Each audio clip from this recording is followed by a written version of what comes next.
Une étape pyrénéenne difficile pour cette 13e étape du Tour de France 87 entre Bayonne et Pau, 219 km avec 5 cols à gravir. À la base, ils étaient 16 à l'avant de la course dans l'échappée matinale.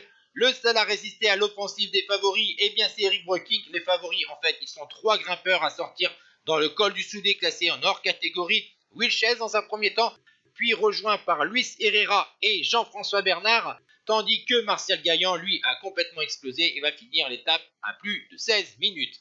Derrière les 4 hommes, puisqu'on a Breukink avec Herrera, Will Chase et Jean-François Bernard, eh bien, dans un premier temps, il y avait Roche, Delgado, Parra, Amsten, Criquelion, Fuerte, Munoz qui avaient pointé à plus de 5 minutes au sommet de la dernière difficulté du jour de Marie-Blanque.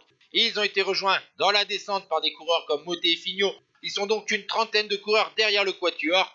Et dans le quatuor, dans les rues de Pau, eh bien, le néerlandais de la formation Panasonic, troisième du dernier Giro d'Italia, Eric Breukink, va attaquer dans cette petite bosse.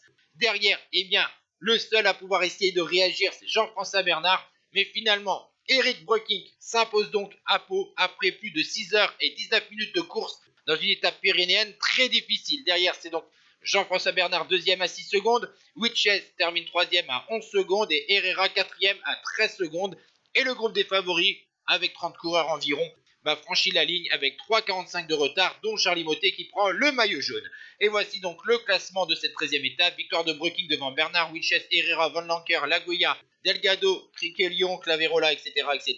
Et au maillot jaune, eh bien c'est Motet, comme je vous ai dit, qui s'empare de la tunique de leader avec 1,52 sur Bernard et 3,23 sur Stephen Roche. Ciao tout le monde.